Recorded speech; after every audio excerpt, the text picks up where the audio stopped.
ओशो जब अमेरिका में थे तो वहाँ पे उनको जेल हुई, तो फिर वो आ गए इंडिया। तो अंत में उन्होंने संकेत दिए ऐसे अपनी किताबों के माध्यम से, अपनी किताबों के टाइटल से कि एक बार और पुकारूंगा फिर चला जाऊंगा, ऐसे टाइटल रखवाते थे कि वो संदेश दे रहे हैं। भैया ओशो की जब मौत हुई तो उसके ऊपर बहुत सारी बातें हुई, उनके अनुयायियों द्वारा बहुत सारी बातें हुई, काफी विवादप्रस्त था सब कुछ। क्या वो बीमार थे या उन्होंने समाधि ली थी या क्या था वो? ओशो जब अमेरिका में थे तो सबको पता है कि उनका जो ओरेगॉन था 64,000 एकड़ का शहर, तो उसमें जो अमेरिका जो प्रेसिडेंट थे, जो वहाँ की पॉलिटिक्स थी, जहाँ पोप था क्रिश्चियंस का जो, तो वो सोच रहे थे कि ये क्रिश्चियंस को हानि पहुंचाएगा, क्रिश्चियनिटी को।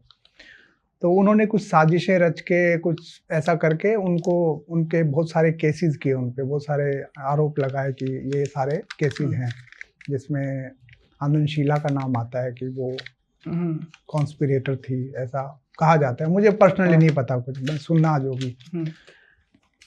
तो वहाँ पे उनको जेल हुई है ना, शीला जी तो चली गई, तो उनको जेल हुई। तो ये कहा जाता है कि जेल में उनको स्लो पॉइजन खाने में दिया गया, थेलियम नाम का, जिसको ब्रिटिश की एजेंसीज ने प्रूव किया। तो फिर वो आ गए इंडिया, वहाँ से सब उनका हो गया बर्बाद, ओरेगॉन, रजनीशपुरम। तो इंडिया आ गए तो फिर उनको उनके स्वास्थ्य पे असर डालना शुरू किया उस जहर ने, फिर उनको कई बीमारियां लगी।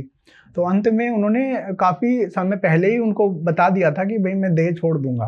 वो उन्होंने संकेत दिए ऐसे अपनी किताबों के माध्यम से, अपनी किताबों के टाइटल से कि एक बार और पुकारूंगा फिर चला जाऊंगा, ऐसे टाइटल रखवाते थे कि संदेश दे रहे हैं। ये उनके भाई ने बताया, शैलेंद्र स्वामी जी ने, एक इंटरव्यू मैंने सुना था टीवी पे, जो मुझे नहीं पता था।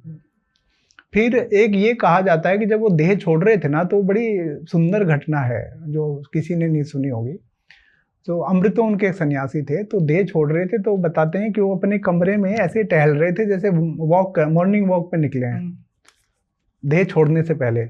और ये कहते हैं उनको कि ये टेप रिकॉर्डर फला आदमी को दे देना, इस रूम का टेम्परेचर एसी इतने पे रखना, है ना, ये काम ऐसे करना, मेरी समाधि को ऐसे बनाना, उस पर ये लिखवाना। और ये कह के बेड पे लेट जाते हैं। और अपने डॉक्टर अमृतो, डॉक्टर थे उनके पर्सनल लंदन से, और मेरे अच्छे परिचित रहे, पूना में उनके साथ काफ़ी अनुभव शेयर किए। तो वो उनको, उनका नब्ज पकड़ते हैं और ओशो कहते हैं दिस इज इट, और आंख बंद कर, और वो रोने लगता है अमृतो। तो ओशो कहते हैं this is not my way, this is it, और वो आंखें बंद करते हैं और उसी रात उनका दाह संस्कार किया जाता है।